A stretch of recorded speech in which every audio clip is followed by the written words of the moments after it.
again. Turnbuckles crack, rivalries burn in the squared circle. We all learn. Pile drivers, leg locks, fame. Who's the next to stake their claim? Weekly wrestling review.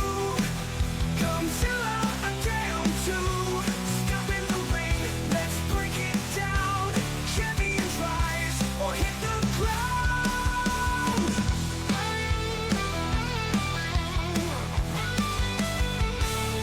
Tales of glory, tales of pain. Heroes fall and rise again. Turnbuckles crack, rivalries burn in the squared circle. We all learn. Pile drivers, leg lock, fame. Who's the next to stake their claim? Weekly wrestling review. Gumpzilla, a down two.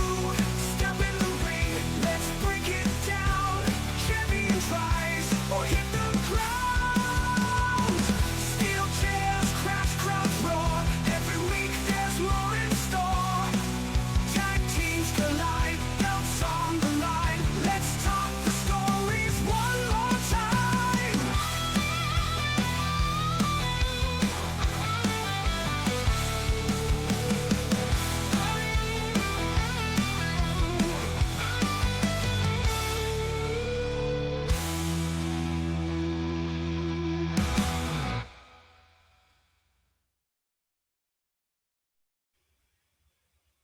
Well, hello everyone, and welcome to Weekly Wrestling Review with Gumpzilla. And once again, no Adam. But Not at him. we actually have a very special guest. This man, the greatest of all time in wrestling referees, the infamous. You can't duplicate this man, the number one referee in all of wrestling history. And I'm telling you, the SWA is very lucky to have you, Mr. Jeremy Jam. Hey, Jam, how you doing?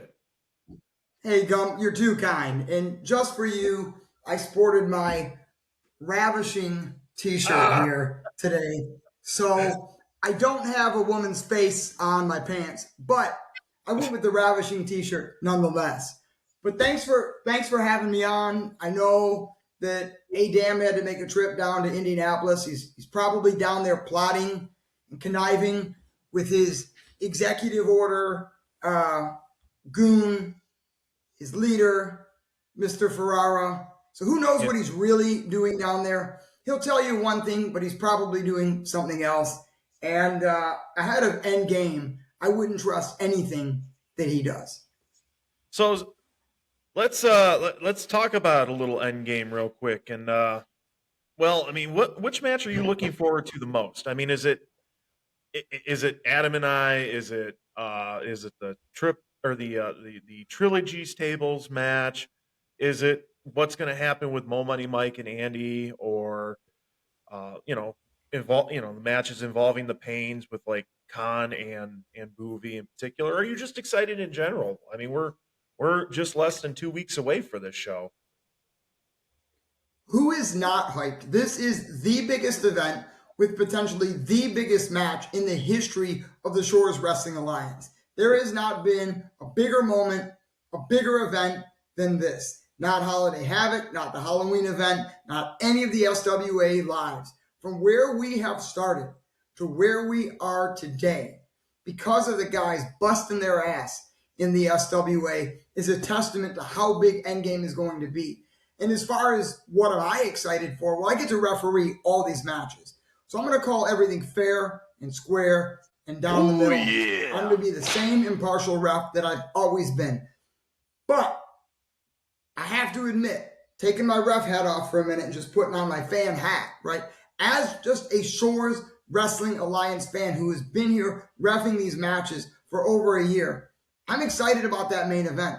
I'm excited to see if Mo Money Mike finally gets his comeuppance on Mr. Ferarra after a year of harassment, after a year of dealing with complete BS from one executive order goon after the other. after Mr. Ferarra seemingly hiding out in Indianapolis behind his executive order goon squad. Mo Money Mike finally gets the chance to exact his revenge on Mr. Ferrara. And Ferrara finally gets the chance to put up, shut up. And I agree. And don't get me wrong, like I have to focus on Adam. I have this, I have this clause that I can't touch him before Endgame until the bell rings for Endgame. But I'm with you. I mean, like they're, because I know both of them personally. I've known them both since high school. I know. I mean, we've been friend. Well, we were friends. Andy and I, at least, we were friends. Um, but I mean, like we used to hang out a lot, and it's this is going to be. You guys are not going to want to miss this. I mean, if you guys either can be there live to watch it or stream it live, I mean, this is very very important. And I'm telling you this right now. Don't underestimate what Andy Ferrara is capable of doing.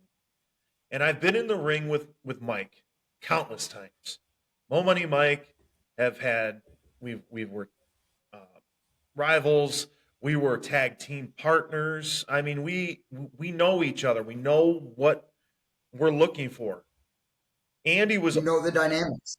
We know yes, we know the dynamics. However, Andy is very manipulative, and you can see that now. With Adam. I mean, like he's not here again. Another episode of Weekly Wrestling Review, and he's countless. I mean, I finally got everything fixed, finally, because of he just kept messing with things, touching things when I didn't know. But Andy has a way to manipulate people. And I know firsthand. He manipulated Mike and I to kill the SWA the first time. He also manipulated me to the point where I was a champion. I was the SWA world champion for 20 plus years. But he manipulated me to go after my best friend. This is a very important match. You're not going to want to miss this. You're not going to want to miss anything at Endgame. We have a lot going on, not just the matches. We've got Al Rich coming to be our musical performance. Black Box Pizzas making a return. This show is being sponsored by Fives of the Week, by our show, and also Black Box Pizza and T3 Arena. Now, our sponsors today are for the Weekly Wrestling Review Show is T3 Arena, Fives of the Week podcast, and the Shores Wrestling Alliance. So, and I haven't forgotten. Well, I haven't forgotten. I want to say this point real quick, right? Now, I'm a referee, and it's my job to call it down the middle and be as fair and unbiased as I can. No matter how much Mr. Ferrara wants me to slide one over on his side, I'm not going to do that. But I haven't forgotten 3 shows ago when he cracked me over the head with that binder. In most promotions, hitting a senior official, putting your hands on a senior official results in a suspension. But because he's hiding out in Indianapolis, right, and not here showing his face week after week for training, not showing his face on SWA Live, not showing his face on some of our shows that we're busting our ass on, he doesn't get suspended for it. So I'm not going to let that cloud my judgment in this match. It's still going to be right down the middle. But when he has to come into that arena and he has to see the biggest crowd yet in the T3 arena, and when he has to come face to face with Mo Money Mike, he is coming face to face potentially with a reality. And that reality is that he may lose his grip and his control on the Shores Wrestling Alliance. He may not kill it as he has set out to do, and he will not have, if he does not prepare himself, that belt around his waist. So he better be down there in Indianapolis training his ass off, because we know what Mo Money Mike is doing week in and week out. Yeah, absolutely agree. And for the record, Jam, this is not a pib. Not a Mr. Pibb. I'm It's glad to not see a it. pib. It's just it's a Coke Do not Zero. cross over to the dark side. Do not cross over to the dark side. No, I kind of noticed like once I got it in the camera, I'm like, oh, nope, it's not a pib. Um, that's an Adam thing. I love what you said, but the one problem though with you what you just said about being wrestlers getting suspended for touching an official. One problem: we have a guy who's so delusional who thinks he owns his company, and he really has become a tyrant in this company, and that's why he can get away with it. But if I touch Adam, I have he's threatened me. I've got paperwork where he's threatened me that I could be suspended or terminated indefinitely. So it's such a. I mean, I'll give you the floor. I mean, you got more to say about with what Andy has done to you in particular. I mean, let's talk about It's Holiday Havoc.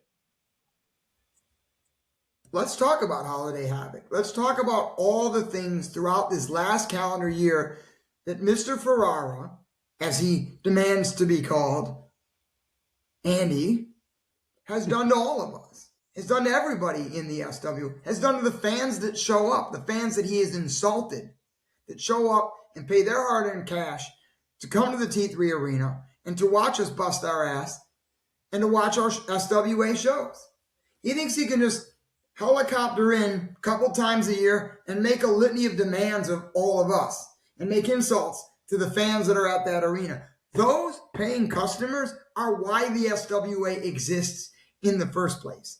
And when he tries to kill Shores Wrestling Alliance, when he tries to take it over on his own, he's not just killing it for all of us. He's killing it for all of them. He's killing it for every paying customer who bust their ass, earned a couple of bucks, and showed up with their hard-earned money to support all of us and to have a good time and to be entertained by what we are doing. So, man, it gets me so fired up. It gets me I so can hear worked it. up, right? He This is he why wants to be the Vince McMahon, the Vinnie Mac, strutting down the aisle, coming in whenever he wants. This is my show, goddammit. I'll turn the lights off and I'll shut the arena down if I want to. You know, one problem. You don't own the T3 Arena. You don't own Black Box Pizza, and you don't own the Shores Wrestling Alliance. And again, he's lucky that I'm a fair and impartial referee. I'm not Nick Patrick here. I'm not Nick Patrick in the NWO.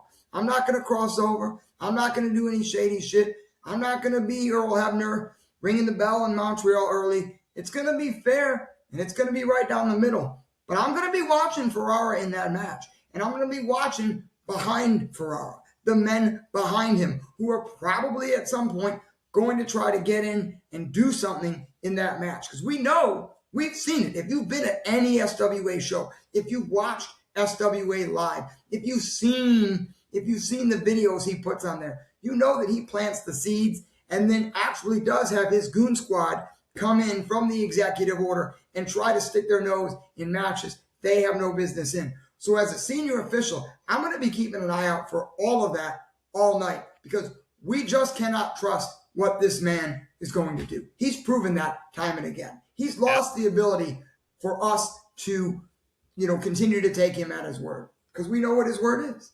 Absolutely. I agree. Now, here's the question. Now, let's talk about die for something. Now, you were in the ring with one Danny Payne. And Danny Payne has now had joined the executive order on July 24th. and on July 24th, Danny and Adam had formed the executive order with Andy Ferarra. Now, my question is that I know you've been watching. Obviously, you have to pay attention to everything that's going on. What do you think's going on with the executive order and Danny Payne in particular? Like, do you think Danny will actually come out to Andy's defense? I mean, there's been a lot of friction lately between the executive order, especially with Andy and Adam, towards Danny Payne. Danny is a rogue actor for sure. I think, you know, Mr. Ferrara, Andy, picked Danny Payne up off the streets of Canada, right? Like, he recruited a guy that he knew going in was a rogue actor, was a guy who was a menacing, kind of just tough guy, that hockey guy, right? He doesn't necessarily always want to be teammates with everybody, right? He doesn't always want to be the team player. He's there to kind of be that rogue enforcer. So when Mr. Ferrara, Andy, contracted with Danny Payne to bring him in the executive order, he better have done his homework and looked at the volatility that he was bringing into his organization. I don't know that we all know where Danny Payne's heart and head really lies, right? And I think that Ferrara may have outsmarted himself on that one when he brought him into the executive order. See, if he didn't do his homework on Danny Payne, and he didn't see the guy that Danny Payne has been for most of his career, the lone wolf, so to speak. If he thought that Danny Payne was just going to be some ass kiss like Adam is, bend down and pucker up, I don't know that that's necessarily the case. This dude here is, he's a volatile guy. And, we've heard his words. We've seen him lash out and act out. I have dealt with him in the ring, in a match. So I know firsthand his volatility and how he can behave. So Now that's an interesting question you bring. let's go ahead and talk about, like, how did you become a wrestling fan? Jam, I mean, we know that you are, you're like us. I mean, I'm sure since day one, and I want to hear what your day one was when you were, what got you into wrestling, and then like I'm curious too, like after that. I mean, like, did you participate in any backyard wrestling promotions? And how long have you known? I mean, have you been in matches with Danny Payne before Die for Something? I know it's a lot, and I'll let you pick through it. We'll start off though first and foremost.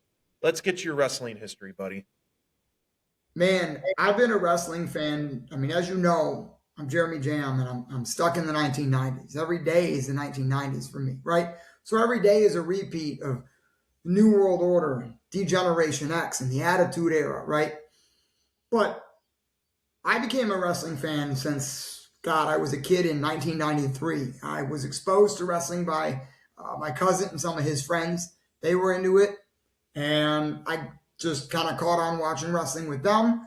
I started watching WWF Superstars back in the day, Saturday mornings on USA Network, and then caught on to Monday Night Raw shortly thereafter when it debuted in 93. And then I discovered the other wrestling promotion on WTBS, the Superstation, with Saturday night at 6:05 Eastern. And, as a kid, all the big, larger-than-life superstars and wrestlers were the ones that I, grew attached to. The Hulkster, Hulk Hogan, Hulkamania, the man who's the reason why we're all here today, the Ultimate Warrior, the Macho Man, and even the Macho King. And then on the other side of the fence in WCW, guys like the Stinger, right? Dustin Rhodes. Again, the big, larger-than-life personalities. And so, we got cable when I was a kid in 93, and it was a big deal. So I got USA Network, and I got WTBS, and I was able to watch Superstars and Raw and Wrestle Challenge and WCW Saturday Night. So that really got me into it. And then, I'm going to give you a throwback here, but do we all remember Blockbuster Video? Oh, Blockbuster absolutely. Video. Friday nights, Blockbuster Video used to have all the old wrestling VHS tapes and used to rent all the pay-per-views. So what I couldn't see on pay-per-view, I would rent them from Blockbuster after they'd come out on VHS 2 months, 3 months later and watch the pay-per-view. Then as I got older and shrewder in the mid-90s, I was able to convince my mom that, hey, why don't you let me order pay-per-views so I don't have to watch them 3 months behind on a VHS tape? And so I started ordering, pay-per-views with the in-your-house pay-per-views from WWF, Royal Rumble, WrestleMania, Survivor Series. And then one of the very first pay-per-views I remember watching too was one of the most infamous pay-per-views in wrestling history. And that was Bash at the Beach, 1996. Oh, you ordered that one? I did. And I'm going to tell you a funny story on that one. So my favorite wrestler growing up, as I mentioned, was the Hulkster. It's Hulkamania. And it was speculated for weeks. Who's the third man? Who's going to be the third man to join the Outsiders, right? And for me, right, as a kid, there was no way it was going to be Hogan. Like, I didn't think like Hogan was going to do the dastardly act of betraying his friends, his lifelong friend, the Macho Man, the Stinger, his friend in WCW. So in my mind, like Hogan wasn't the third man. It was going to be someone like new from WWF coming in, like a Shawn Michaels or something. And when Hogan walked out and he dropped the leg, I was just like in shock as a kid. And I'm like a 9-year-old kid watching Bash at the Beach, watching my favorite wrestler just do this dastardly deed when I thought he was coming out to save the day. And he drops the leg on Randy. And I'm like screaming at the TV. And my mom like runs in the room like, what's wrong? What's going on, Jeremy? And I'm like, my favorite wrestler, Hulk Hogan, he just dropped the leg on his best friend, Randy Savage, and I can't believe it. I couldn't believe it. But you know what? 3 months later, I was hooked. 3 months later, I was NWO for life. When they beat the Horsemen at War Games at Fall Brawl 96, then when they beat up Piper at World War III, man, and then when Bischoff joined in December, I was hooked and I was NWO for life. And at that point, I knew I wanted to be one of the bad guys. Mm. And then, my influence as a referee. Bad guy there, Jam. That's right. And as a referee though, I call it fair and square. So my influence was always one of my favorite WCW officials, the late great Randy Anderson. So rest in peace, Randy. But he's someone that I always, look to when I'm officiating, when I look to how can I call a match? How can I be better at what I do? I look to the late, great Randy Anderson. I also look to the late, great Mark Curtis from WCW as well. So, damn, I've been a wrestling fan since about 93, as long as I can remember. And I've watched it all. If it's stateside, if it's Japan, if it's Mexico, I've watched it all. Nice. That's awesome. Now, did you ever participate in any like backyard wrestling promotions like with your friends or? Yeah, that's actually how I hooked up with Danny Payne. He kind of traveled into, my life as an outsider, and I became friends with him through a cousin of mine, and we did some backyard wrestling. We wasted and broke apart many baking sheets back in the day over each other's heads. They made a great sound, and they didn't always, hurt when you're, 10, 11, 12-year-old kid cracking each other over the head with a baking sheet. Even then, you always kind of knew what a mysterious, like, lone wolf and outsider, Payne was. So even as a kid, you got that sense, like, hey, don't mess with this dude. Don't screw with this guy. But hell yeah, we backyard wrestled. In fact, my aunt had a dog cage in her backyard, right? It was about, maybe 12 by 12 at most. So we would shove like 6-8 guys in there and just throw each other off the cage. Of course, me, being the not so big guy that I am, was always the one to get, kind of torpedoed into the cage. Now, I could be the fastest climber up and out of the cage if it's escape and win, but I was also the one that got to be the human torpedo, like right into the steel ratings on the cage. But hell yeah, we backyard wrestled. Hell yeah. If you were a wrestling fan in the 90s, like, that's just what you did. And, like, the other thing is, so on the playground, right, I had my wrestling friends too, right, in elementary school and in middle school. And when the NWO was around, like, none of the teachers cared that we did like 2 Sweet and 4 Life. But then when DX came around and we were all doing, this on the Yep, playground, yep. all of a sudden they were all like, "Do you know what that means?" Of course we know what that means, Mrs. Van Proyen. It means suck it. You need to stop doing that. I was in high So much school, trouble. right? I was in high school, and it was funny because I'd gone like almost the whole day with a shirt. When I bought like a cheap like shirt at the mall. But they put on S with the and then asterisk, CK Oh suck, yeah. that kind of. So I get to my health class, and my teacher, he's like one of my cool teachers, but he comes up to me, and goes, "You know what that shirt means?" I go, "Yeah, it means stick it." Suck He's it. like, "Turn it Yeah, I inside know out." what it means. I tried playing it off, but he was too smart. Nope. Nope. I mean, I Nope. didn't We get. couldn't get away But with it was that funny one. that I went that long. I mean, like it was crazy that I went that long. Like I probably went about 3/4 of the day, and that was it. That's So it was. that's amazing that you made almost the whole day. And including, I don't know if you rode the bus to school or not, but if you rode the bus to school, then the bus driver didn't catch it either. Yeah, I was. Oh, what was it? I mean, so I didn't ride. I only rode the bus in elementary school, so that was still when I was in school, it was more still like kind of like they were going in from the Federation years into the new era, kind of, or new generation. Right. So I mean, so Needless aggression. I guess I would not. I mean, I just knew what we were doing in middle school when I started walking to school, middle school and high school, and yeah, we did get a lot of trouble, but And the new yeah. kid would come in, and the new kid would come in, and you'd be like, "Oh, who are you? What's your name?" "Oh, well, my name is." "It doesn't matter what your name is." Right. Um, Nothing like greeting the new kid with that. Now, did you win any titles in your backyard promotion? Have you? What kind of champ? No, no, I was the Barry Horowitz of backyard wrestling. Oh man, is it because of your size? I'm sorry. Yeah, I mean, I guess I could have been the Rey Mysterio or the Juventud Guerrero, but I was often the Barry Horowitz. Oh man. Now, when did you Yeah. decide to transition from wrestling or being a wrestler to being our greatest official? That I mean, like I said, we're so lucky to have you in the Shores Wrestling Alliance. I'm serious too. Thank you. I appreciate that. The important thing in officiating is integrity. And I know that Mr. Ferrara has no integrity, right? And I knew that I didn't want him self appointing a referee to officiate these matches in the SWA.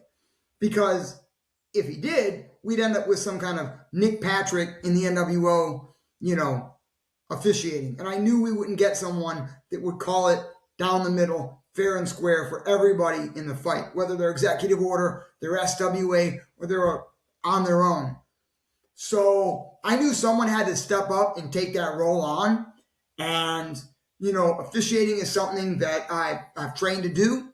I've practiced and I've watched a lot of tape, like I said, on Randy Anderson, on Mark Curtis, on Brian Hildebrand, on Jimmy Jett, on Little Nate's Charles Robinson, Earl Hebner, Dave Hebner, I mean, Mike Chioda, Pat White, go down the list, right? And I knew we needed someone here in the SWA who's going to call it fair and clean down the middle. And it couldn't be someone that Mr. Ferrara was going to try and self-appoint. Andy was going to self-appoint. So I knew someone had to step up and do it. And I felt like I think I was the right person to do that. I know myself. I know my integrity. I know I was going to call it clean and right down the middle. So that's what really prompted me to want to get involved in officiating here in the SWA. Yeah, I mean, like I said, I mean, you're awesome, and you actually like And you've actually picked up a few more things though too. Like you've kind of become like a utility man. Like when we need an announcer, you're there to be, to help announce the matches before you rep. You've done a couple backstage segments, just kind of being there to uh do backstage interviews or anything. I mean, you're a utility guy. You're like Thank you. And sometimes you just got to get the scoop, right? If the announcer's not available, you just got to grab a camera, grab a mic, because something big has happened and people want to know what the hell is going on. They want to know what the champ is thinking right after a big event.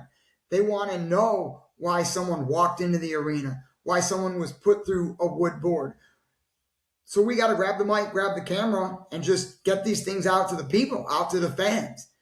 And, in a pinch, when our host with the most, C Rebel, isn't available, I'm always happy to do the ring announcing. The key to ring announcing is no Crown Royal or Twisted Tea before you go out there.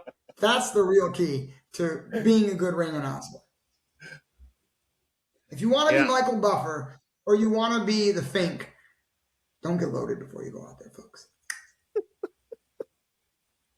Yes, thank you for yes. I mean that we need people to be focused for the entire night. Now, let's get back to your when it comes to you growing up with wrestling and all that. Now, I'm sure you have attended shows before before TK decided to jack prices and all that, or TKO. But I mean, like, I'm sure you have attended some shows when it's come here in the Detroit area, or I mean, have you gone, state, across state lines or go to other countries? Like, how many shows have you been to in particular? Oh, geez. So I'll tell you the first show I ever went to. 1995, Joe Louis Arena, WCW Halloween Havoc. And you may remember that as the famed monster truck match on the top of Cobo Hall between the Hulkster and the Dungeon of Doom's Giant. And, as a kid, you're just like shocked. Like, the Giant falls off the roof of Cobo Hall, and you're like, oh my God, the show's over. Like, he's dead. There's not going to be a main event. Wow, holy shit. And then, of course, the Giant comes walking out for the main event. And you're like, how is this man alive? He fell off the roof of Cobo Hall. And then, of course, that dastardly Jimmy Hart does what he does and stabs his friend, his lifelong friend, Hulk Hogan, in the back, betrays him, costs him the World Heavyweight title, and joins forces with the Dungeon of Doom. So it was a really shocking show for me. As a kid, to see the Giant survive the fall off of Cobo Hall, to see Hulk Hogan get betrayed by his manager and his best friend, Jimmy Hart. Fun fact about that show, too, there was a man under the mask named Mr. JL. Little trivia question. Anybody know who Mr. JL was? That would be Mr. Jerry Lynn. That was under that. That would mask. be Mr. Jerry Lynn of ECW fame, indeed. Of course, we didn't know that at the time in 1995, but that was my first wrestling show. I went to Nitro that was in town here in 98, I think it was, 99. And then I've gone to a number of WWF house shows and WWE house shows. I went to the very first ever total nonstop action wrestling house show, TNA wrestling house show, that was held at the CompuWare Arena in Plymouth, Michigan back in 2005. And I went to TNA's Bound for Glory pay-per-view in 2007, I believe it was, at the CompuWare Arena as well. And that was the pay-per-view debut in TNA of one Kurt Angle. When him and Samoa Joe brawled all over the arena. And then Jeff Jarrett lost the title that night to Sting. Yeah. And it was also a hell of a match that I would recommend anybody go and check out. It was a tag team cage match between the Latin American exchange of Homicide and Hernandez and the Phenomen Angels of AJ Styles and the Fallen Angel Christopher Daniels. Great match, totally worth checking out. So I went to several TNA house shows. I went to the TNA Slammiversary pay-per-view that was at the Palace of Auburn Hills. I was at that one. That Were one. you really? Oh, damn, we didn't even know Yeah. each other. Yeah. I don't know if you remember. Like I was probably the guy. You probably hearing me like mocking like Mike Tenay going, "Me, I'm a tool." That was me. Oh Oh, my look god! who showed up. Look who's Look who making a showed up. run Look in. what the cat dragged in. Oh, you got to be kidding me! What are you doing? Gee. What are you doing in Indianapolis again? Oh, great! We can't even hear him. No. Are you at Ferrara's house? It's got to be like that reception.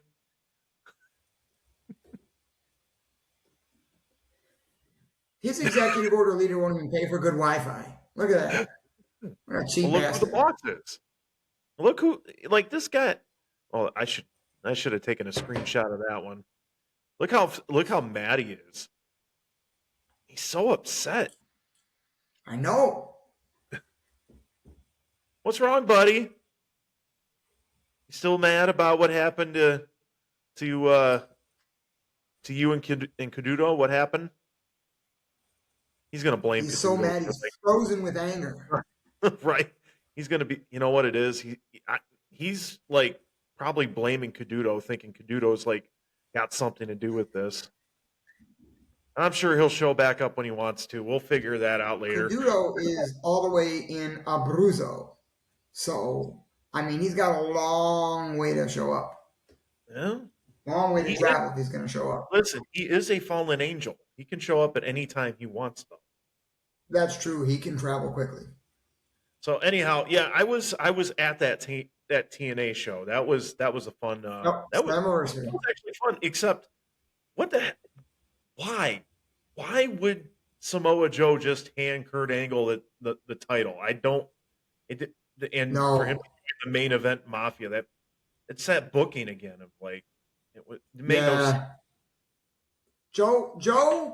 Samoa Joe is one of my favorite wrestlers of all time. And when he came on the scene in ROH and then TNA, he was like the modern day Big Van Vader to me. Like this big dude that you look at him and you're like, this guy's going to be this lumbering big guy. And he moves like a cruiserweight. He's doing moonsaults. He's doing flips. He's doing senton splashes.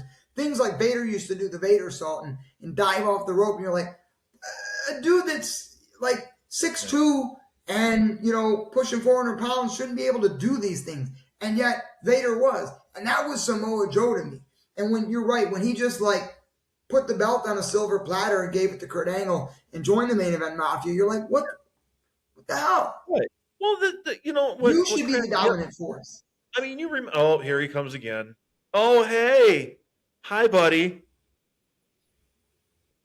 How, how's Indianapolis? Can I hear you now? You're still kind of He's like a breaking up, Verizon commercial. right? Can you hear me now? Can you hear me now? The reception in Indianapolis must be horrible. You know, what would probably be a good idea is if you turn off your Wi-Fi and use your data. That might help.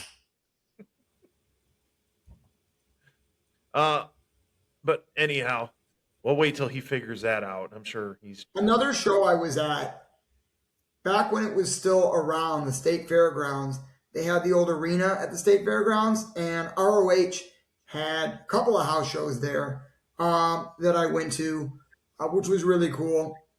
And they had one where I forget who Homicide was wrestling.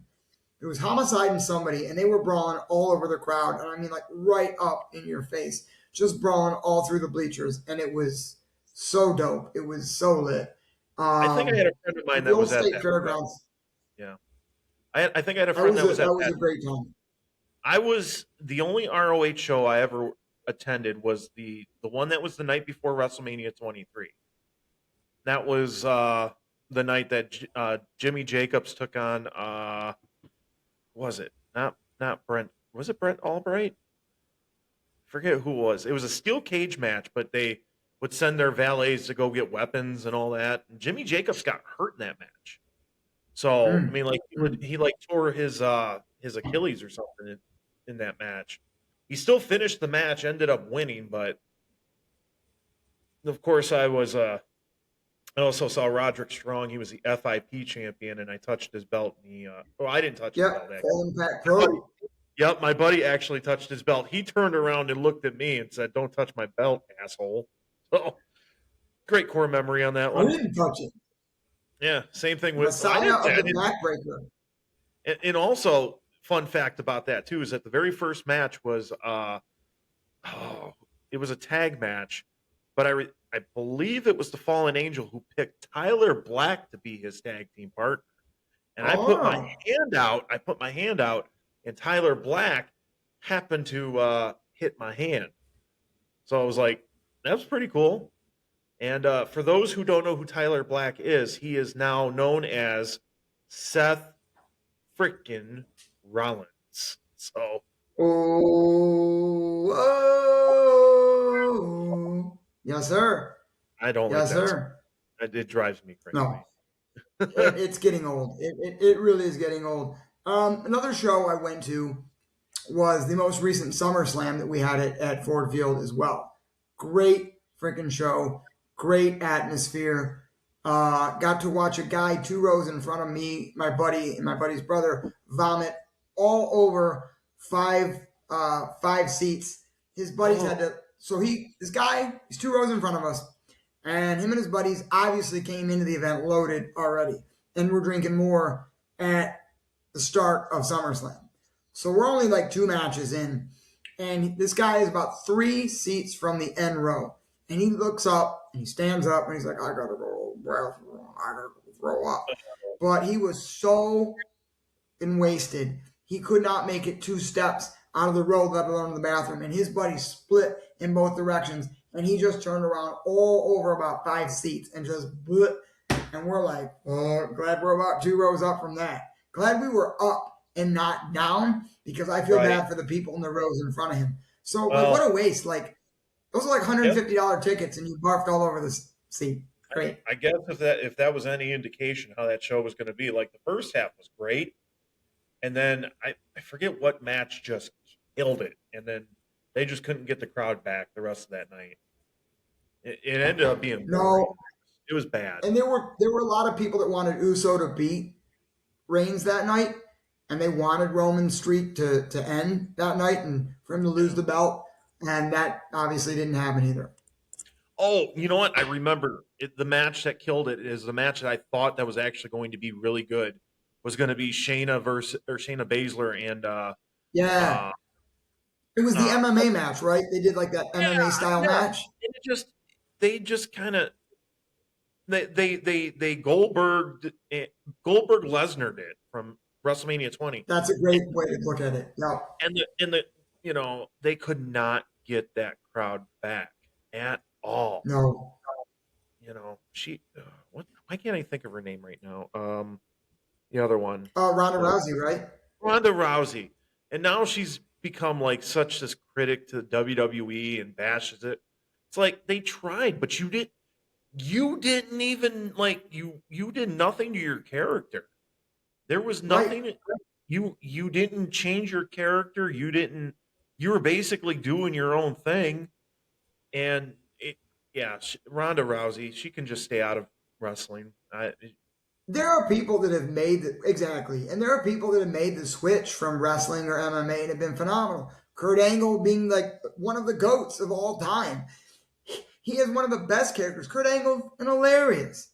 Kurt Angle has evolved so many times with his character, from the three eyes of intensity, integrity, intelligence, to what he did in TNA. You look at a Steve Blackman, right? The Lethal Weapon. You look at Ken Shamrock. All people who brought characters. I mean, sorry, lady, that you didn't bring more to the show. I mean, it's not WWE's fault. You can't blame them if you didn't evolve. If every match Right, you had was the same and was flat. right. Now, what was your favorite show that you attended? Ooh, I mean, I always have a soft spot for my first show at Halloween Havoc, because that was my very first. I would say that was one of them. Even though SummerSlam wasn't the best show overall, top to bottom, just being there with my buddy Matt and his brother was amazing. Was a lot of fun. So I would say either Halloween Havoc or SummerSlam that I went to. Bound for Glory was cool because it was like TNA before everybody knew who they were, and they were kind of like the little engine that could. Now, of course, 10 Jeff Jarrett title reigns later, and some Vince Russo booking, and they screwed that one up and shit the bed. But Bound for Glory 2007 was really cool too. But I'd go with Halloween Havoc if I only picked one. Yeah, that's a good one. Um, like for me, it's always going to be like WrestleMania 18. I mean, when you look back, when I watch it, I mean, it basically was just a two match show.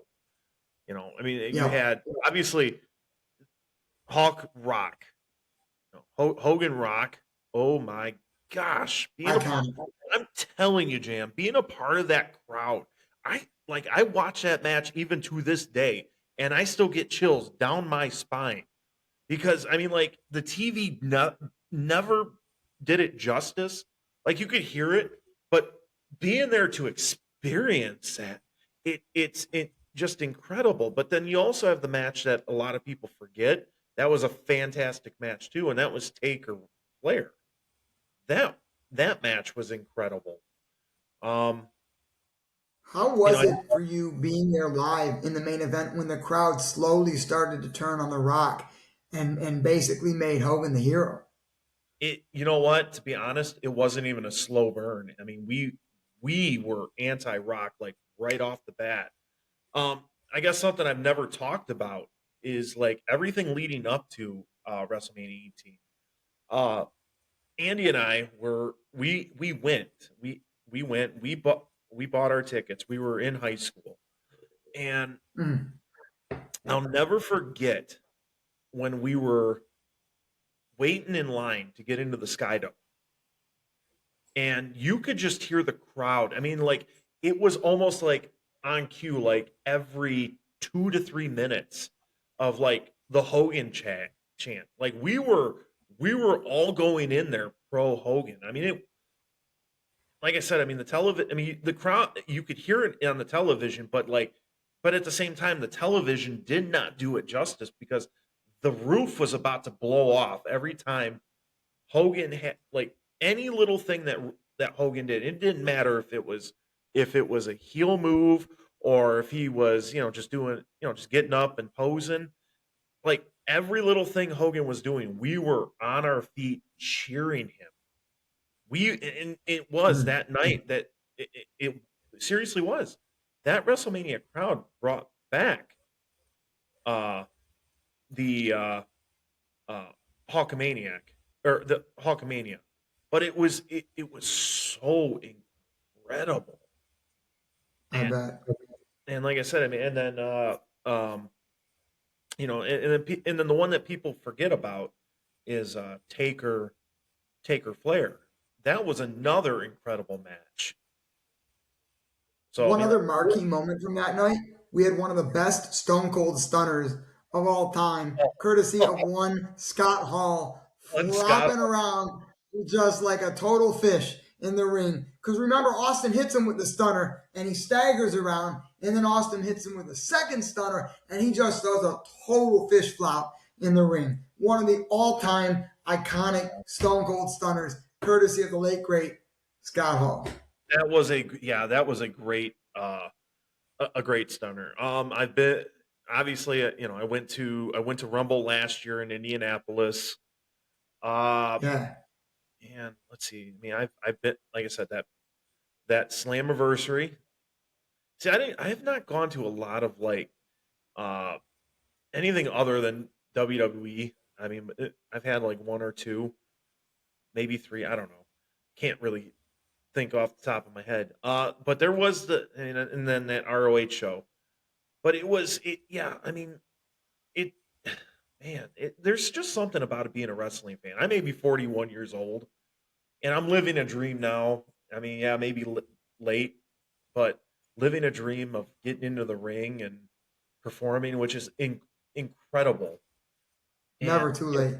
Never and you're too not, late. and you're But kind of understanding now, what these guys go through. You're only get, I mean, even if it's just a taste, but it is so much fun, except when somebody decides to beat your butt or turn on you or something like that. One Smack you in the head with or not even their. or not even show up for work. So, but Here's a question for you. Now, you guys have probably talked about this on past episodes, but I haven't been here, so I want to kind of express myself. But I'm going to ask you first. What is your favorite match of all time? easy. Rock Hogan WrestleMania 18. There And you go. and like I said, yes, I was there, but it was one of those things. I still get chills that go down my spine if I put that match on. There is just something about the psychology and the fact that they were able to kind of flip it on the spot, Rock Hogan, and like I said, if it wasn't for that crowd, we were so pro Hogan.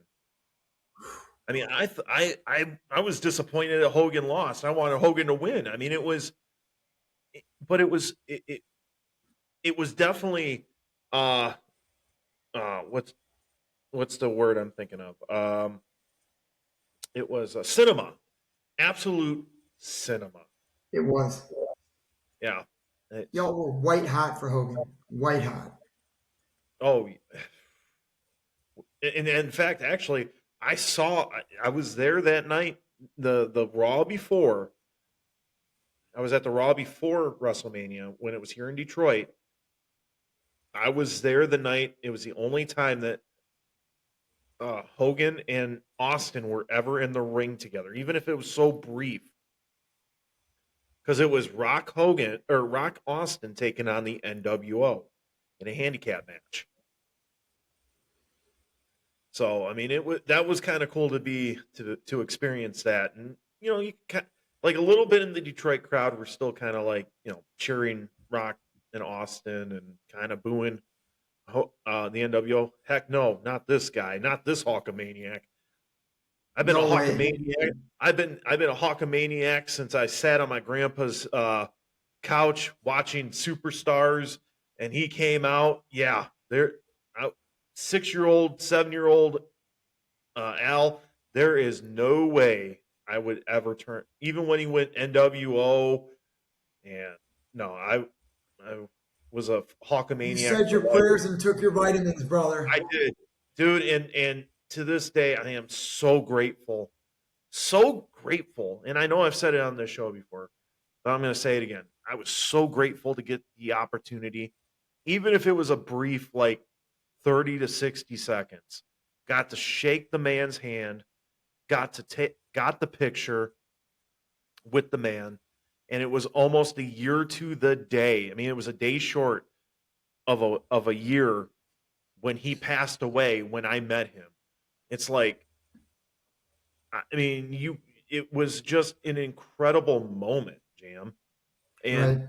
the fact that Imagine. in a year's literally in a year span, how things can just change. And I'm just so grateful I got to meet him.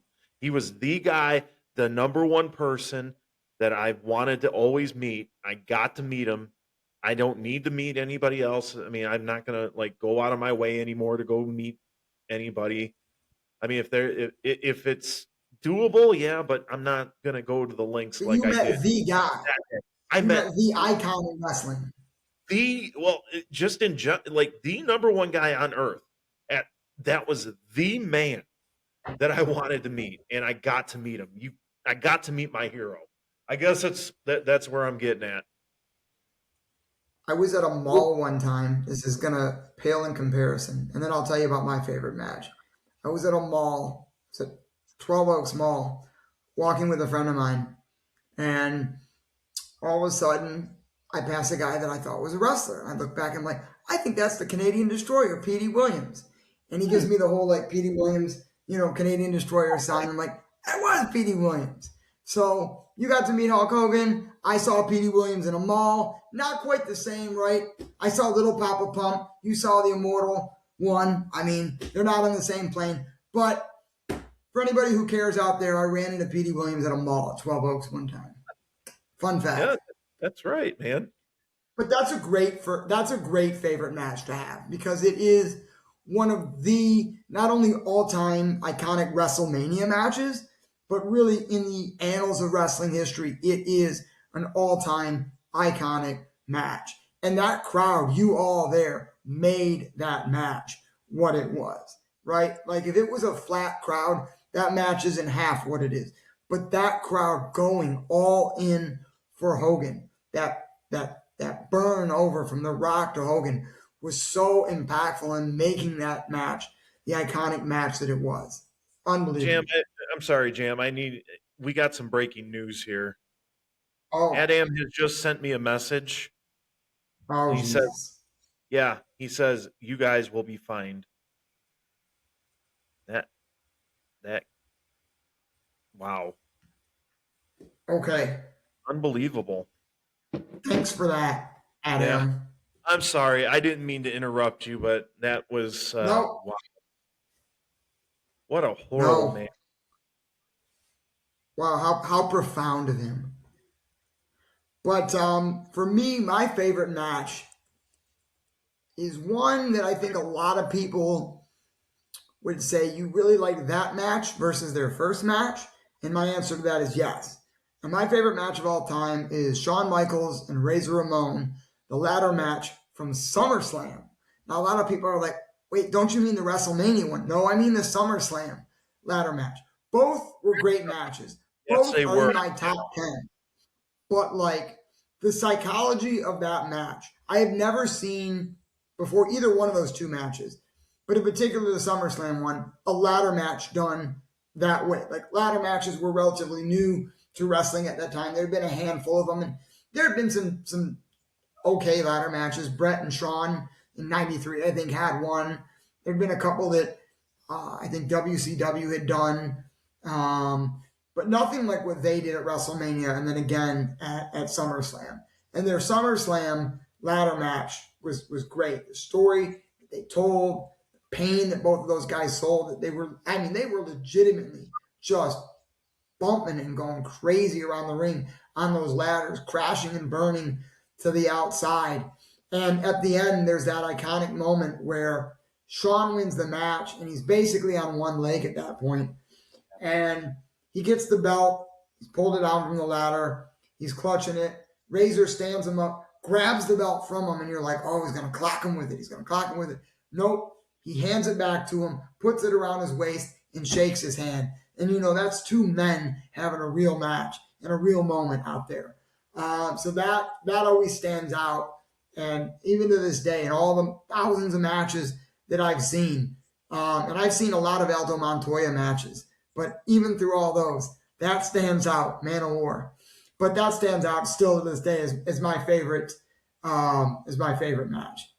Yeah, that's a great one. And that is a very underrated one too. That people, you're right. People would think of the WrestleMania 10 match, which was, don't get us wrong, was a fantastic match. But It's if top you 10 for me. if you haven't seen their SummerSlam match about a year and a half later, go out of your way to go see that match. Find a way. In fact, WWE's starting to put all their pay-per-views on YouTube, so like past pay-per-views on YouTube. Go check it out. Very highly recommended. So, um, so let's go ahead and we're going to talk a little bit more Endgame real quick. So let's get into some of the matches. First and Yep. foremost, I've been just, of course, now here we go, another one from Adam. Oh, Jesus. Yeah, what? So Adam now is saying that to let everyone know the reason why the Khan Danny Payne match is happening is because of how disappointed Mr. Ferrara, that's his words, not mine, how disappointed Mr. Ferrara has been with Danny Payne lately, and that Danny Payne must prove himself against Khan in order to regain his respect from Mr. Ferrara. Oh. So he's got to prove himself against one of the biggest, baddest, toughest, most brooding guys in the SWA. Well, that's a Yeah. tall order. Adam said that is strictly, or I'm sorry, that is straight from the desk of one Andy Ferrara. So That's going to be a Danny, really interesting dynamic in that match because on one end, when you look at Danny Payne, he's clearly the more athletic guy. He can do more, I think, in the ring. He's obviously proven himself. Anybody saw the end of our show as a high flyer and a risk taker and somebody who's willing to throw his body out there and put it on the line. That dive that he did off of the top rope onto all of you guys was insane. I mean, he said, I don't give an F. I don't care what the end result is. I'm jumping and we're all paying the price for it. So well, don't forget, clearly I've been he in the has ring with him displayed. too, Jam. I've been in the ring with him, so I know how dangerous he can Yeah, be. no, you know it. You know it. So the athleticism is clearly there. But when you look at a guy like Khan, right, who, you've also been in the ring with and seen, the size, the power, the intensity that Khan brings to a match, man, it's gonna be tough for Danny. I mean, athleticism only carries you so far when you're just outmatched on power and strength by a guy of that size. I mean, we've seen some of the moves when Khan hits that scorpion death drop on people, it shakes the whole fucking ring. I mean, it literally, when you're in there as a referee, you can feel the ring shake underneath you because he's so big, because he's so menacing, and because he hits that move with such intensity and such power. So, you know, Danny's going to have to bring his best if he wants to prove it to Andy, if he wants to prove it to Mr. Ferrara, to beat a big menacing guy like Khan. Can he do it? I think so. I think so. But boy, if I was in his position and my boss wanted me to prove something to someone, it wouldn't want to be against that guy. I'll tell you that. Wouldn't want to be against Khan. So that's one of our matches coming up at Endgame. Let's also talk about the other half of the Outlaws Inc. Stick Boovy going 1-on-1 with Mark Payne. What are you expecting for this match? Mark's got a lot to prove. He's clearly young, but he's also clearly very hungry. He's come in the SWA. He's worked his ass off to really train, to hit the gym, to work on his skill set, to work on his moves. So he's clearly taken this very seriously.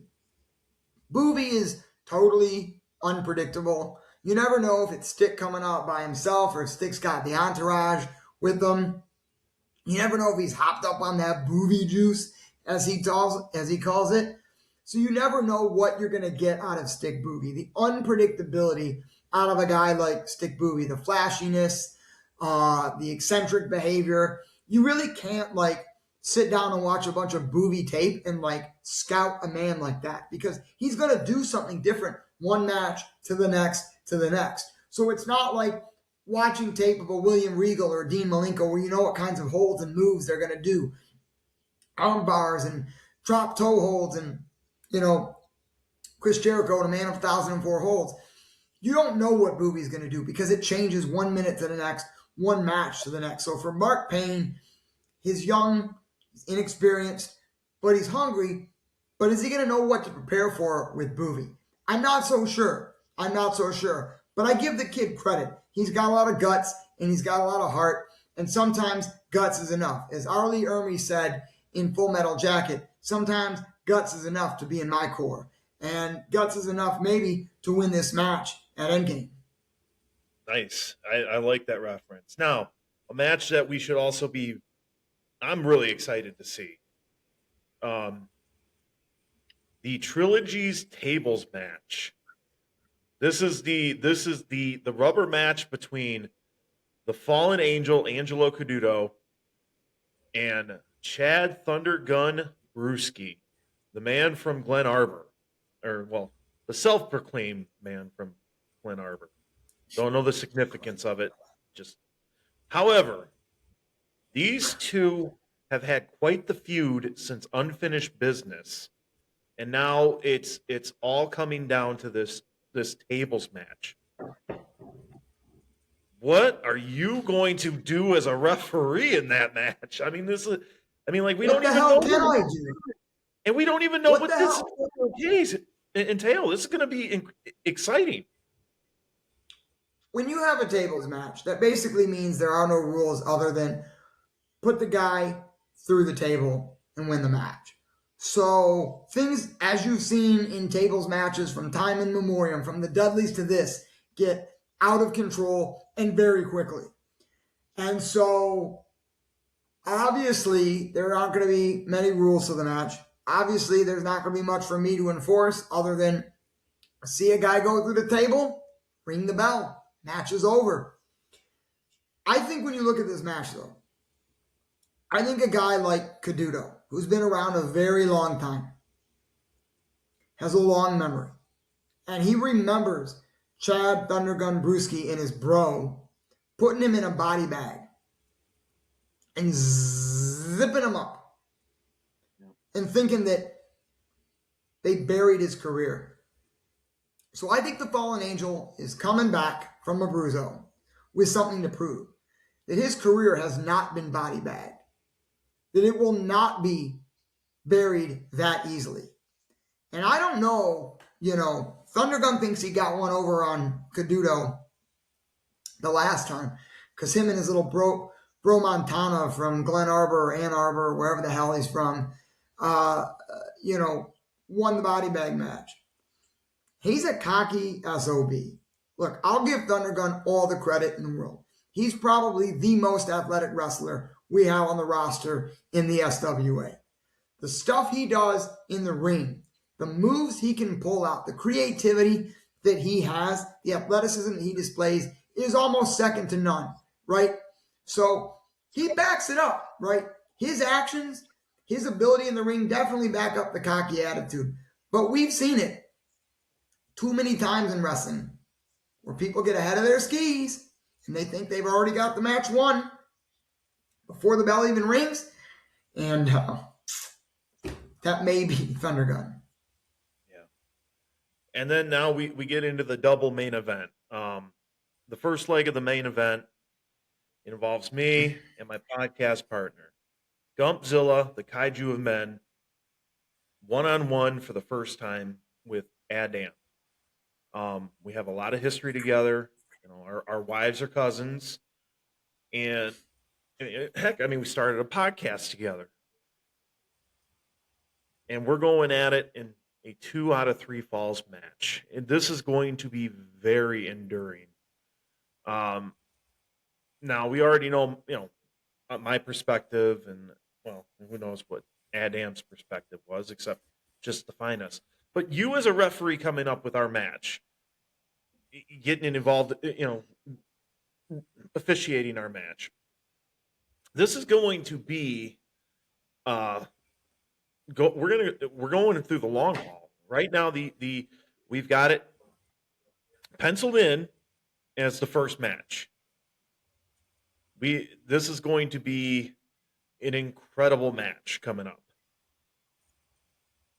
I want your perspective of you as an official. What are you going to do? What are you going to expect? Well, you never know what to expect when you have a match with the executive order. You never know which goon is going to come out from behind the curtain next, or under the ring, or drop from the ceiling like Sting. Who knows with these people? So, it's another match similar to the main event where I'm going to be keeping my eyes open, where I'm going to be looking for a match that's called down the middle, where I'm going to be looking out for any of these goons that try to interfere and help them out. Adam is like Thundergun. He's cocky. He's arrogant. He's full of pib and he's full of himself. They say you're full of piss and vinegar. He's full of pib and vinegar, right? And and this guy sometimes I think he lets his ego and his attitude get in his own way.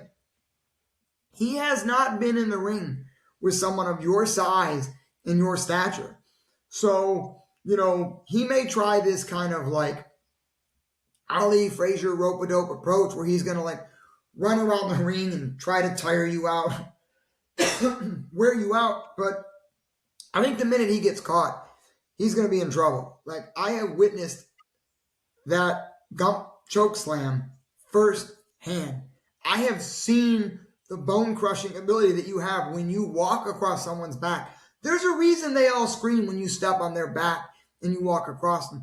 There's a reason they're all cowered in the corner when you come running at them with that corner back bump, right? He's never taken something like that yet. He hasn't been in the ring with someone of your size and your stature. So his cocky ass attitude and his, ducking and diving and dipping all over the ring, it may only carry him so far. So it's another match of speed versus power. It's a similar dynamic to what we see with Danny Payne versus Khan.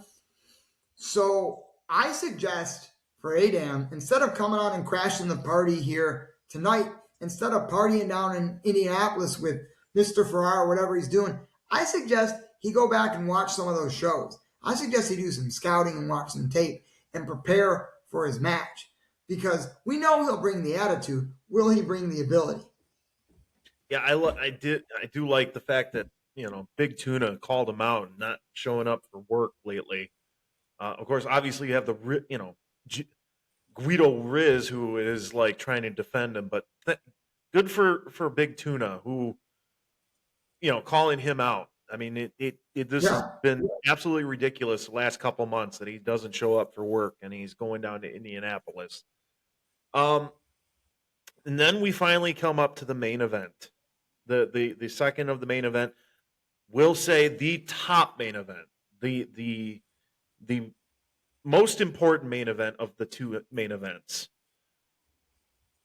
SWA World Heavyweight Champion Mo Money Mike is not only putting the title on the line, but he's also putting his career on the line against the self-proclaimed owner of the Shores Wrestling Alliance, one Andrew Nicholas Ferarra. And Andy Ferarra is not only going in there as a challenger, but he's also putting up the keys, what's being known as the keys to the castle. He's putting up his ownership to the Shores Wrestling Alliance in this match. There's a lot at stake in this match. And this is going to be, you're not going to want to miss this match. I don't know how many times I got to push this match. No. This is literally to keep the SWA alive. This is for the future of the SWA. Jam, what are you going to do? This is a lot going on, buddy. I'm going to borrow a phrase from the great Tony Schiavone. This may be the biggest night in the history of our sport.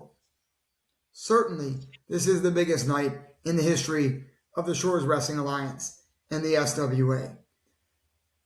We don't know a whole lot about what Mr. Ferrara's training and wrestling ability is going to be going into this match, because he's been so elusive, because he's ducked and dodged and dove out of the way every chance he's had to get in the ring. He's hid down there in Indianapolis, as opposed to coming up to all these SWA shows, as opposed to showing up at SWA Live and wrestling. He's ducking and he's diving and he's coming up with excuses for why he can't be there. So we know what Mo Money Mike is made of. We've seen the training. We've seen the matches. The tape is out there. So Ferrara better come prepared for this match. But I have to give the man credit. I think there's some strategy with what he's doing. Right? When you don't have as many matches as Mo Money Mike, you don't have as much tape to scout. Mike can't sit there and watch through a catalog. He can't thumb through the catalog of Andy Ferrara matches. So what is Mike supposed to prepare for? What wrestling style is Andy Ferrara going to bring? Is he going to be more of a chain wrestler? Is he going to be more of a power wrestler? Is he going to be more of a speed wrestler? Is he going to be a ground and pound type wrestler? Is he going to be a mixture of all that? I don't think we know. I certainly, as a referee, don't know what kind of match I'm going to be officiating and where I'm going to have to get myself into in the ring to stay out of harm's way. I have no idea because we just don't have the sample size on Mr. Ferarra. So maybe there is a method to his madness hiding out there in Indianapolis. We don't know what kind of training he's been doing. We don't know what kind of workout routine he's been doing. And if we don't know that, I don't think Mo Money Mike knows it either. So I don't think he necessarily knows what to prepare for going into the Endgame main event. But if you have been to our shows before, or even if you haven't, this is a show that is going to be the biggest night in the history of our sport. The biggest night in the SWA. If you have not gotten a ticket yet, you are going to want to get a ticket. If for nothing else, if for all the chaos that comes before this, tables match, you and Adam finally squaring off, Khan and Danny Payne, Mark Payne, and the Unpredictable Booby, if for none of that, you want to get your ticket for this match right here. It is not very often that you get to be a part of a moment in pro wrestling history that will shape the foundation of not only one night, but of an entire company and where it goes moving forward.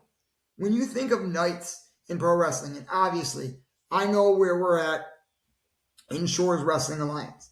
We are not WWE. We are not WCW. We are not AEW.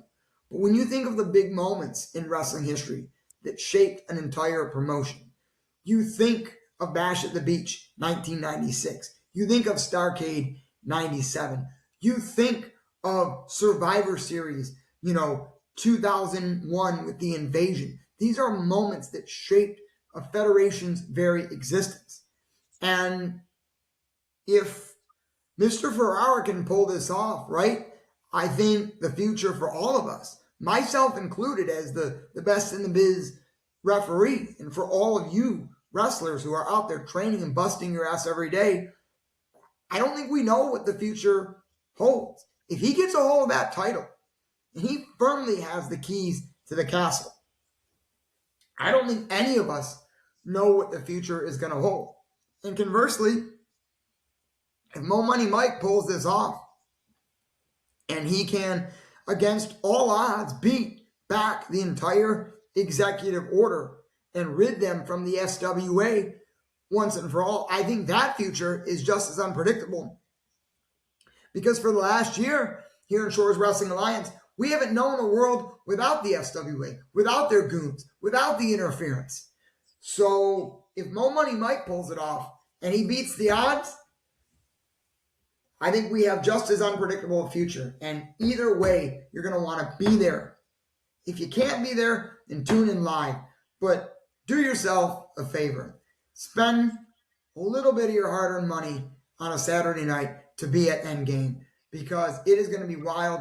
It is going to be unpredictable. And if nothing else, regardless of what the outcome goes for the main event, it is going to be entertaining. That much I think we can promise you. Yeah, let me go ahead and to give the information out there, Jam. So, if you would like to get tickets, the $10 pre-sale tickets right now, they are available until February 27th. You can either Venmo, Zelle, or even contact Mike at 586-945-2791 today. It's going to be held at T3 Personal Training Arena, 33,147 Groesbeck Highway in Fraser, Michigan. If you do not get your early advanced $10 tickets today, they will be sold at the door day of at $20. Here's the thing, though. Let me tell you the most important thing. I found out today that the seats are going fast. We are starting to fill to capacity. If you thought maybe I could just wait until day of the show, you may be wrong. You may get turned away from the door. If you want your guaranteed spot, you should call this number today. Today. Pick up the That phone number, and start dialing. yep. That number again is to get a hold of Mike is 586-945-2791. I mean, like I said, I'm not sure if we're even going to have space to invite anybody after. This may be the very first sellout of the SWA of all time. This is the fastest growing wrestling promotion in the area. And we're not out there. We don't consider ourselves independent. We consider ourselves beer league. And I think that's probably what's been awesome about our promotion is that, yeah, we're different, but we're still out there.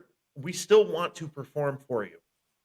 I'm still trying to go get back into my, to eventually one day get back my SWA World Heavyweight title. If it's against Mike or whoever, but my focus right now is on this guy, the man who decides, this empty chair right here that he decides he doesn't want to show up. We're still out there. There's still things that are personal out there. You're not going to want to miss this show. And even if we sell out, there's a way to find us the day of the show, either on Facebook or on YouTube. Fives of the Week podcast. We're going to stream the show live if you can't make it. This is a very important moment in the Shores Wrestling Alliance. These are two guys in that main event that I know very personal. Very personally. I've known these men for 30 years. I've got a guy with an empty chair that doesn't want to show up for you, the audience, in this show. We have a Trilogies tables match. I don't even know what it's going to that's going to involve, but I'm excited for it. We have the greatest referee right here. You're not going to want to miss Boovy and Mark Payne. You're not going to want to miss the hardcore match between Khan and Danny Payne. No, you're not. You're not going to want to miss the unpredictability of this show.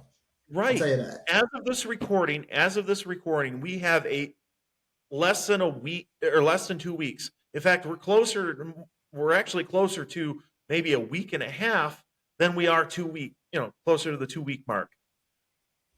As of this recording, a week from this Saturday is Endgame.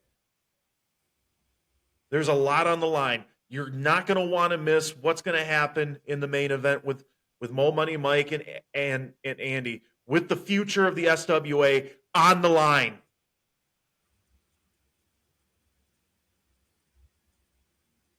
So if you want not tickets, very often, folks. It's not very often you get to be a part of wrestling history. And on top of that, we're the cheapest ticket in town. $10 for an advance tickets and $20 if it's at the door.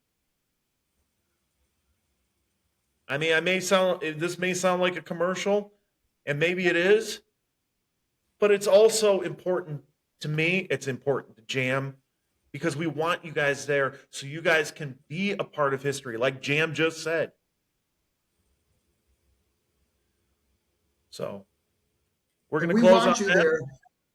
We want you there because you all make this promotion.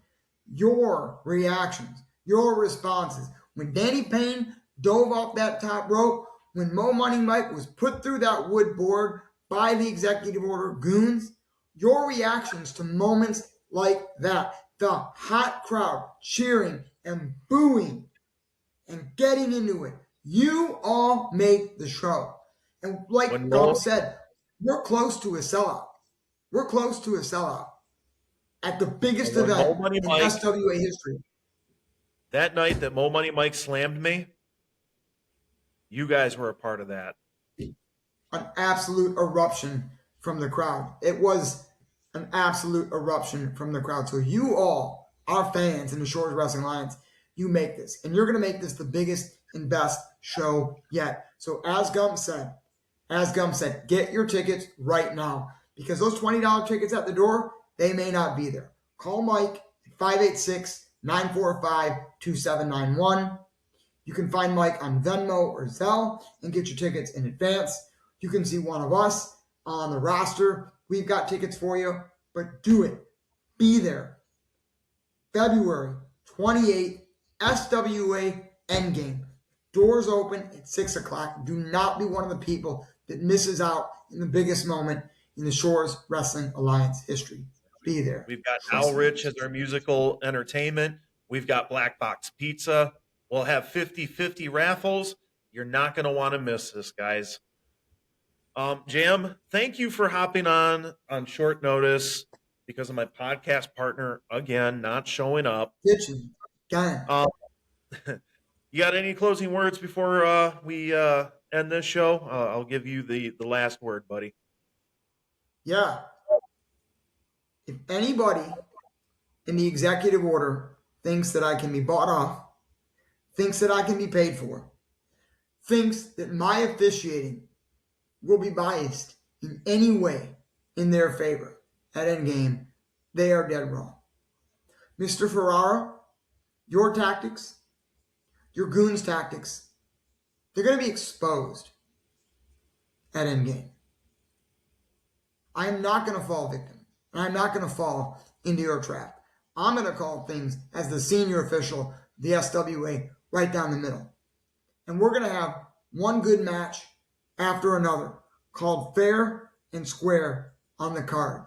Every match, from the first match to the main event with you and Mo Money Mike. So you can leave your shenanigans at the door of the T3 Arena. And you can put your wrestling boots on and you can get ready for a fight. A fight that's going to be called right down the middle. I hope you're training. I hope you're studying. I hope you're watching. Because if you're just sitting back, drinking a brandy and smoking a stogie, well, then you're not going to win. Because we've seen what Mo Money Mike is doing.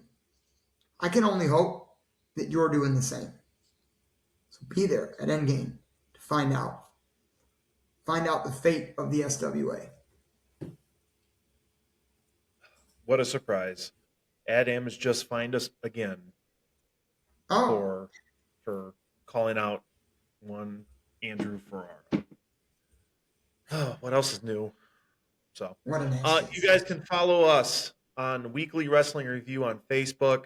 Find us on Apple Podcasts, iHeartRadio, Pandora, Spotify, Audible, Amazon Music. You can also find Shores Wrestling Alliance on Facebook at Shores Wrestling Alliance. Find Weekly Wrestling Review on YouTube at Gumpzilla and Adam. Follow our friends at the Fives of the Week podcast. You can find them on Facebook and on YouTube also. Guys, thank you. Jam, it was great. Even despite these fines, you know what? These fines were well worth it. So we got to have you on again for sure. I mean, this has been fun. Love it. Maybe Great time. actually, I would maybe down the line, I would like to see you maybe do a show involving, maybe some interviews with the Shores Wrestling Alliance members, some of the performers. So we can do it. We can definitely do some sit down interviews. But thanks for having me. This was a great time. Love being on here. Love picking up the slack for your slacker down in Indianapolis, Mr. Adam. So I'm glad that someone could show up for work today. Well, thanks again, Jam. Guys, thank you again for following us, and we will see you next time. And don't forget to get your them tickets for Endgame. All right. See you guys later. Peace.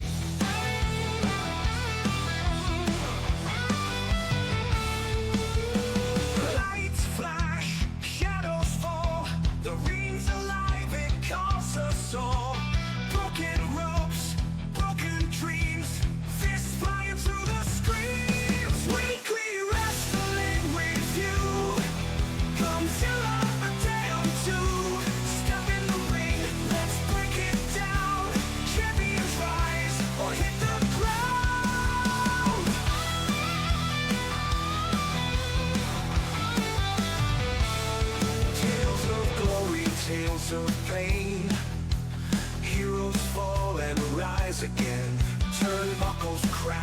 rivalries burn in the squared circle. We all learn. Pile drivers, leg lock fame. Who's the next to stake their claim?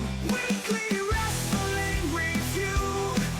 Gumpzilla, a down two. Step in the ring, let's break it down. Champions rise or hit the ground.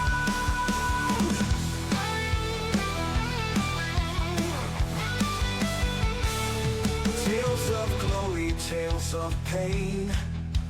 Heroes fall and rise again. Turnbuckles crack, rivalries burn in the squared circle. We all learn. Pile drivers, leg locks fame. Who's the next